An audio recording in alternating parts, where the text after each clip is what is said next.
Hi folks, we're just going to talk about flexibility, stability and strength and speed and power. Right, so what do you feel about flexibility? Do you do much flexibility work in your program? I don't, but I definitely feel like it's something that is lacking in my program.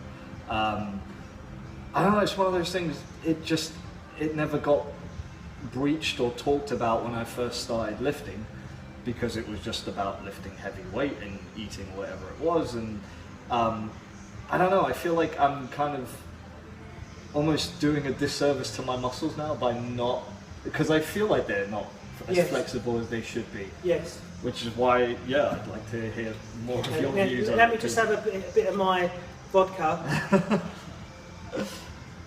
Vodka is essential to right, so when it comes to flexibility, it's 100% essential if you don't want to get injured. Exactly.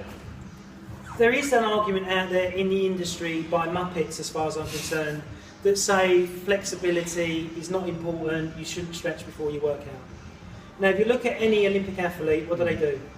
Always stretch. What do cats do before they go for a walk? Stretch. What do dogs do before they go for a walk? Stretch out. What do birds do before they fly? Expand their wings. Which is a form of stretching, right? Stretching, yeah. So if the little animals around us are doing it, then we should all be doing it. Mm-hmm.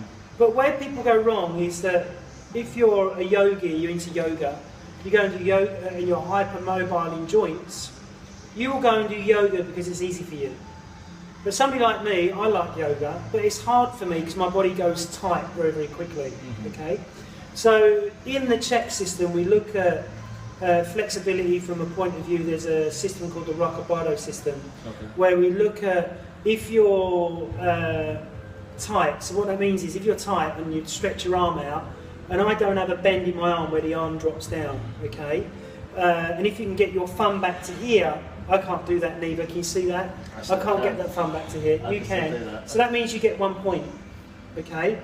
Then if you can touch your hands on the floor, that's 2 points. Okay. If your knees are hypermobile, where your knees can go back, that's 3 points, okay? So that type of person, I would only give them the stretches to the muscles that are tight in the body. Right. Whereas a yogi would be hypermobile and stretch everything. And then they go, why's my back hurting?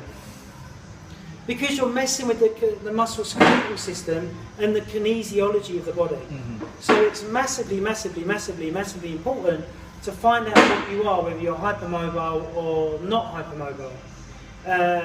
People can have systemic problems like fibromyalgia. A lot of these people are hypermobile, and that's why they get pains in their back, pains in their neck all the time, because they've not had their system glued up. So if I take a yoga person on with lower back pain, I get them to sign my contract, and in the contract it says you mustn't stretch. Okay. If you stretch while you're on my program, it's not going to work, simply because I'm trying to glue your body back together again. You're eschewing from what is being done in the program. So warming up as well, it's really, really important. So I warm up for about 10 to 15 minutes, get a light sweat on the body, and then I do my workout, or I do my stretches, then I do my workout. And I found that has kept me injury-free for 15 years. Yeah, makes sense. I mean, like the closest, it's not even stretching, but I get a light workout before I start my workout. So I do 10 minutes of really low weight, just to kind of get the joints moving and everything. But even that, I've been injury free, but I think I've been lucky more than anything else. Yeah, and I think that a lot of people, they get injured, like shoulder injuries, knee injuries, back injuries. It's normally related to imbalances in the muscle skeletal system. But then what we've got to remember is that what you're eating will affect your flexibility as well. Okay. So if somebody has massively tight hamstrings, okay, the hamstrings, like c.h.e.k says, are like tensile steel to the body. So if the gut is not clean, the flexibility won't come in the body. Okay. And nobody else, apart from c.h.e.k, has really made that correlation. And I have found time and time again, as soon as I clean a client's diet up and get them hydrating fully, lots and lots of water, their flexibility improves. The same as you've got to think about is that if you're not hydrated, it's like steel on ice Yeah. for the spine, for the segments. No, it makes sense, yeah.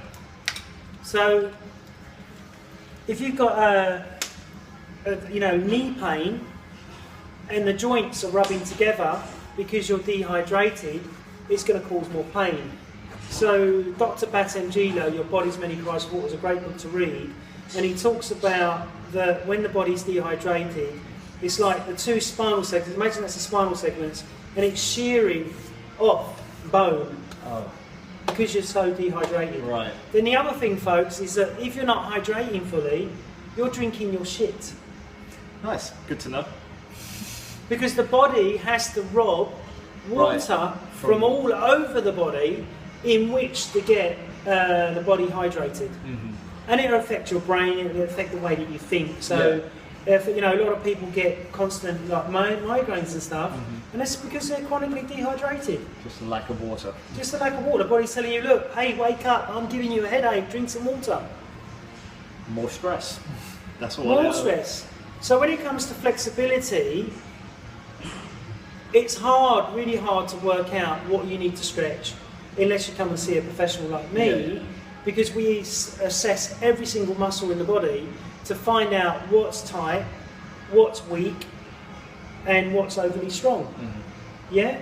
So it's really important to look at the body from that point of view. Yeah. So then that way, if you want to be a big bench press monster, and you're doing it, but you don't want to get a shoulder injury, you make sure you stretch your shoulder, the outer capsule, the inner capsule, the deltoid, and the pec minor, pec major, your rhomboids, your lats. Everything needs to be stretched together, because if you don't, and that one muscle is tight, and when you're pushing the bench press away from you, that's when you get the tear. Yeah, the last thing you want to hear is that snap. That's when you get the injury. Yeah. I've heard it time and time again. I know another guy that I know in another gym, and he's likes doing record bench presses, and he ripped his pectoral off. But when you see him walking around, he's like that all day long, so he's got no posture, you know. So that's why it all correlates. Yeah, massively. Mm-hmm. Makes sense. So we'll talk about stability now. Now, stability is like we're sitting on Swiss balls, and the reason why stability is so important, if you're a power athlete like a wrestler or like a rugby player or like a golfer, that's quite surprising. A golfer, a power athlete, you've got to look at what a golfer does. What does he do? Sort of swinging power. Explosive, right? Yeah. So you need explosive power. Mm-hmm. But before you get explosive power, you need stability. So a lot of trainers out there don't understand why the Swiss balls are in the gym. Now the Swiss balls were started with physiotherapy in the 1950s, and then they stayed in physiotherapy, and then Paul could see lots of people getting injured in the gym, and he was the forefather that put Swiss balls in gyms. But a lot of big guys, they avoid them. Why? Because they're for girls. And because it's too hard to do. Oh yeah, the last thing you can do is For you big guys out there, it's too hard for you to balance on a Swiss ball. You fall off because you've got no stability. So what you've got to remember is that the muscle skeletal system is like, or the skeletal system is like your scaffolding. And the fascia and the muscle is holding it all together. Okay? So if the fascia and the muscle is not stable, your skeletal system is not stable. Does that make sense? Yeah. So when you balancing on a Swiss ball doing a shoulder press, or you're on your knees, or you're doing hip extension or something like that, it's getting the body to balance out more. Have you seen people when they train and they do a bicep curl and they pull on the right side more than the left side? That's an imbalance again. Okay? So with the Swiss ball, because it's unstable, you're teaching your brain and your body and your muscle skeletal system to balance out, to adapt. And that's why it's hard for big bodybuilders and guys that don't use them. And that's why them guys are generally injured a lot of the time. Simply because they're building, the bicep's super strong, but it's got no stability in it. So I do bicep curls on the Swiss ball, laying on my back, doing that, as well as doing heavy curls with, an EZ bar. I try and change it all around, because as you age, your stability and your balance goes. you become more deaf in your ears, so your balance is in your ear system. Yeah, of course. So all that starts to go away. The equilibrium just gone. Like, as we all know, for people out there, if you don't use it, you lose it. Exactly. So if you're not training, if you're not working your balance system, and if you're not doing your flexibility work, the body will start to lock up. And if you look at people in their 60s and 70s, or 50s and maybe 20s as well, you'll see them and they're in that posture, which is a no-go red light posture, which means imagine what they're thinking inside their head, and imagine how their lower back must be feeling and their neck must be feeling, simply because they've made the muscles go chronic and tight through not hydration, through not stretching, through not doing any stability work. There is a YouTube video out there, folks, that you can look for of a guy, I think he's 78, and he balances on rocks and balls, like little round tennis balls and stuff on one leg.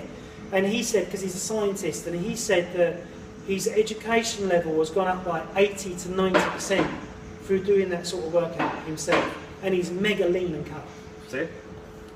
Something can always be done. Aging is a little bit of a choice more than anything else in terms of going 100%. down. Let's stop this and... okay, thank you for watching us today.